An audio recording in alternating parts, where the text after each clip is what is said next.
Next one, Kappela.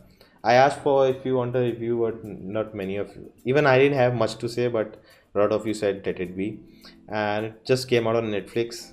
I would say first thing, that's a smart and very clever screenplay. It really like makes you think something else and something else happens altogether.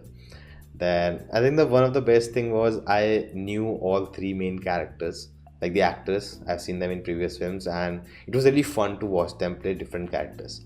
And I think when you know I think that's happens with me with Malayalam films, that all of the faces are new. So I really don't connect with the character that much because it takes time. But when you know the actors, you instinctively connect to them.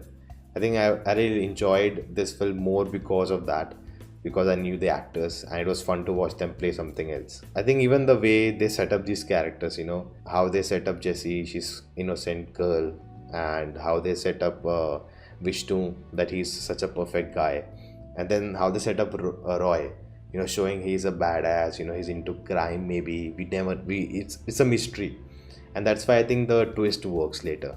Yeah, this was like how the movie went. It felt like a love story to me, and then suddenly it became a thriller when she reaches the town, reaches the city, and I was scared.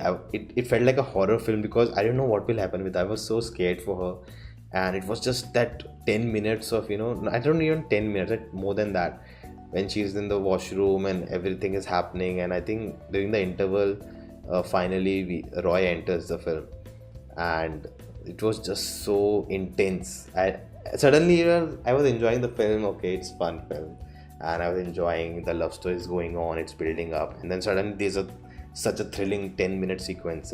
It felt very weird, but it was really fun too. One thing is that it's the film was not relatable, but I really found it fun to discover something new. Sometimes like something is not relatable at all and you don't feel like, you find it boring. But this film not being relatable, still it was fun to discover something new. And let me know if you guys have anything to ask. P4P says watch Anjam Patra.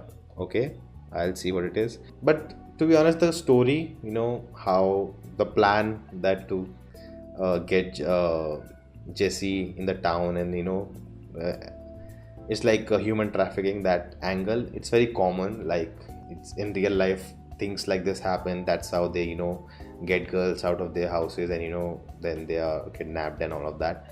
That's really common everywhere, to be honest.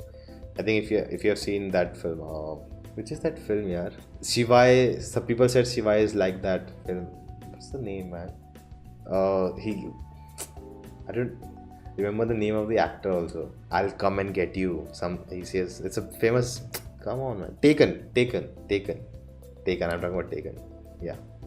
And yeah, this film is 1 hour 50 minutes, but it feels longer than that. And I think it takes a lot of time in the beginning to set up that relationship. And that makes sense. You need to set up that so it's convincing when she goes there, and the twist to work, because we care about both the characters. We like Vishnu a lot, we like Jessy a lot, so it makes sense. But it really felt it took too much time, and I think Roy came too late in the film for me. I was waiting for his character to come. I was waiting, and he came so late in the film. It really bothered me. Yeah, I have to accept it that the film got me. I didn't see that twist coming. I felt confused when Roy got the phone, when we see his backstory. When he got the phone, what he's doing, he's calling her, and he's not saying to her that it's not me or something else. Why he's doing that? Then we see he's talking to someone else, maybe on his phone. It feels like he's talking on his phone and talking to something, and now he wants to get her, and then he's acting like he's only Vishnu. So it felt weird. And then when Vishnu comes in the picture, like, okay, they got, now he'll leave, right? Now Roy will leave. Then what was the point of Roy here? And then we see Roy is following them. So I got into that Roy is something is wrong with Roy, because there's a scene previously when two people come to him and do this job for us, we'll give you money. It felt like something illegal. So like we were picturing him as a evil guy, but then at the end, as soon as they come to the hotel or the lodge, whatever it was, I think he was acting, Vishnu side acting a little weird for me, and I got it, something is wrong, and that's why Roy is following them. Yeah, this film also sees, you should not judge a character, by their looks. And even, we know these characters, but they're deceiving. Vishnu, he deceived everyone, deceived people all around him. In his town, everyone loved him. He was such a gentle man. And even, Jessy did the same thing. Even we did the same thing. And Roy, we saw him, he's not a good guy, he's spending time here and there, not working, and we already assume that he's not a good guy.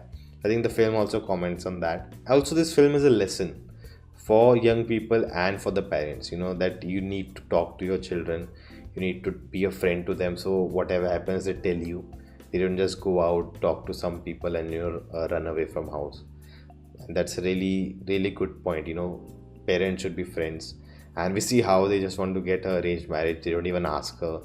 And yeah, I think, and even for young children, if your parents are not very supportive with you, still it doesn't mean you just leave your house like that, and do something like that.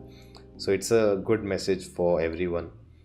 Then coming to the performances, I think all three of them were really, really good. No complaints, and it was a lovely, enjoyable film.